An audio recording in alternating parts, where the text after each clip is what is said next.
overcoming some adversity, overcoming some of those penalties we had, getting backed up. It was a good fight from those guys. Good to drive down the field. Heck of a catch on our deep post right there, and then the touchdown too. So not a bad day all around. Now, you've said that you're comfortable being the backup, but would you like to see a competition, a shot at being the starter week 1? That's still up to Pet. I'm just doing what I'm told. Coming out here, getting the most of the reps that I'm getting. I was very happy, very thankful today to get the whole second half. So, build on this and go into another preseason game. We got 2 more left. All I can really do is take care of myself, continue to try and play at a good level.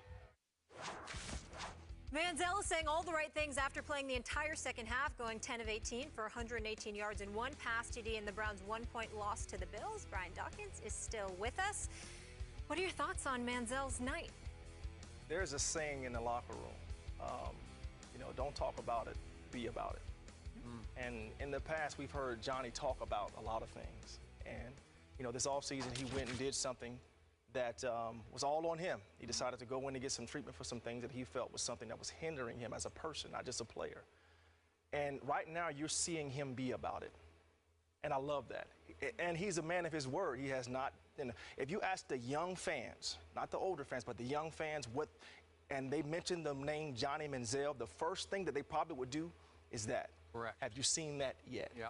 And you probably won't see it again because he said, I'm not going to do that. I'm going to be serious about my job. And you can see it. Some people that I talked to there, he's very serious about what he's doing, the quarterback of that team.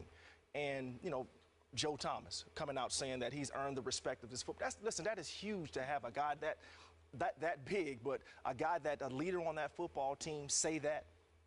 He's going a long way in his efforts right now to earn the respect of his teammates. And I said that from the beginning. You have to earn the respect of your teammates in order for you to be the franchise quarterback. Now, play on the field, you can see it. You can see why they drafted him climbing into the pocket, him on the touchdown throw, the rollout. Listen, the run against your arm, so to speak, to your left and throw with your right arm, that's a very difficult pass. And he put that thing on the money, And so there are a lot of things that you love about what's going on. Now, what are you doing if you're the coach? If you're the QB coach, offensive coordinator, you're still challenging him to find the other things. On his touchdown run, I love the fact that he scored. But if you peek and check it out, the safety and the corner were double teaming a receiver and a tight end, okay? They were 2-on-2, excuse me. They both took the short route. The tight end was wide open in the back of the end zone. Johnny ran for a touchdown. He scored. Congratulations, dude. We know you can do that. Take it the next step. Take those couple of steps up in the pocket, find that tight end, and use your legs when you need to, not because you want to. Now, am I condemning him for scoring? Absolutely not. Great job. But I'm talking about taking your game to the next level. Yep. And that's what the good quarterbacks do. They're able to take their game to the next level to utilize the entire field and only use my legs when I have to. But to be honest with you, I'm proud of what I see when it comes to Johnny. Yeah. I'm very proud of what I see. Stephen A. Well, we're proud because we know where he's coming from. We know that he obviously had demons that he was willing to battle, and to be 22 years of age at the time and to be willing to man up and to say, I've got this issue and I have to make sure that I address it if I'm going to have any kind of future, not just as a professional football player, but as a man that I want to be. I'm disappointing myself. I clearly have disappointed my teammates in the organization that had faith in me enough to draft me, and clearly I've disappointed my parents as well. And to take that position and to say that you're going to correct it, to be that young of age and to be willing to do so, knowing that the eye of the storm was going to be on you, that everybody was going to be all in your business, that the world would know that you had to succumb to whatever ailment this specifically was. He deserves a boatload of credit. So what has happened is he's changed critics in the fans because he's transcended the sport per se. You don't just talk about Johnny Manziel as a football player. You talk about Johnny Manziel, that guy that recognized he had a substance abuse issue and checked himself into a rehab clinic to get himself right.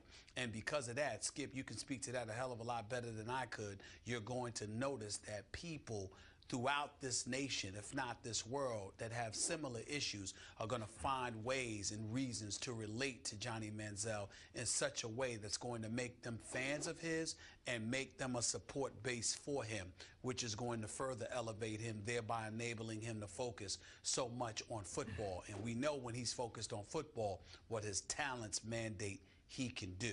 So it's going to be real interesting to see, and it's a very compelling and interesting story at this moment in time. But the jury is still out. Let's see what we see from here on out. That's well said. My jury's still out, and I love this kid, and I'm proud of him too.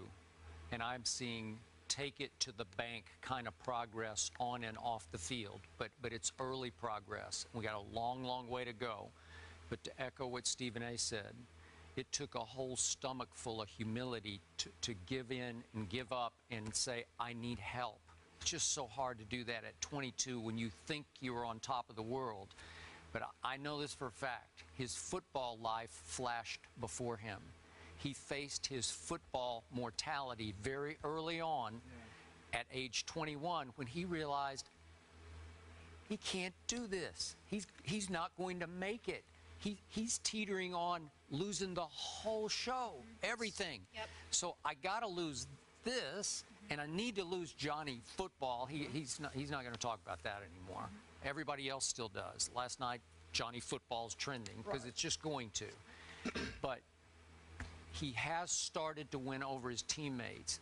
And what I loved about last night, and I gave him an A for his performance because I was keeping it in the context of all he's been through. Right. He was a disaster last year, especially at this point, and even during the regular season when he got a shot. And last night, he was poised, he was in control, he was on point, he was in command of the offense and himself. And we saw flashes of electricity from him, but it was always under wraps. It was within the confines. It was right on time when it needed to be. And I agree with you, that cross-body throw, there are very few humans who can make that throw. And I'm not saying that makes him a great quarterback, but he can do that. Yes, he can. On occasion. Yes, he can. So the totality of it was that he's starting to look like a starting quarterback in the National Football League. And that's huge for where he was last year. Yeah. I mean, he looked confused. He really looked confused last year. He was tucking the ball, running at the drop of a dime. There was a play last night. There's a couple of them that he read the blitz and got rid of the football. A couple of them. There was one that he was anticipating the blitz and was looking for his receiver. I was looking at him as he went back to his receiver and was like, hey, you know what? If they do that again, we're going to do this. That's maturity. That's taking the game. That's owning the game. That's now this is my offense. This is what we're going to do in this situation. When you have a teammate that is willing to get into the books, willing to have that type of understanding and comes to you with an answer to something that a team is giving you, listen, I'm telling you, that goes a long way in building the confidence of the guys around you. So when you get in the huddle, I've always said this, when you get into the huddle in a 2-minute situation and these guys are looking you in your eyes, do they believe in me? Without me giving them a pep talk or a speech, like Aaron Rodgers can just get in the huddle and say, hey, let's go, gentlemen. They know, everybody knows we have a chance. Whoa. Brian, how much does actual talent lend itself towards building that level of confidence as opposed to leadership? I know there has to be an element of both. Please don't get me wrong. But when you look at your quarterback in that huddle and you automatically believe in him, what are the elements that makes you and a football player get to that point? It's the belief in this dude's ability to make the big play when the big play is needed. So sometimes it's talent. Sometimes it's, obviously playing with Big Five.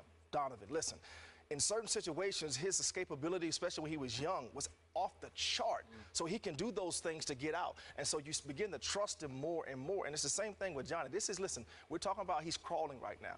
All right, we're just kind of, giving him praise for something that he's crawling. But at the same time, because of where he's been, we should do that. You should give him, the nod for that. But going back to the point that I was trying to make is when you have a quarterback that had been in the past not studying the playbook, not really ready to play, and now you see that he's ready to play, you see that he's doing the things that get guys on the same page with him, it galvanizes guys to let's trust Johnny a little more. You know what? let's do things a little differently with him than before. Now, I'm not just worried about myself now. I'm worried about the team because I know Johnny's going to give me a chance to play. Now, can he play in the cold weather? Can he throw the ball in the wind?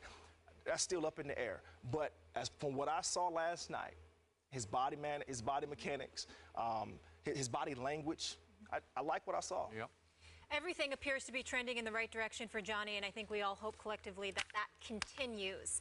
Brian, thanks so much for joining us. Up next, we stay in Cleveland, but we switch to their hoops team.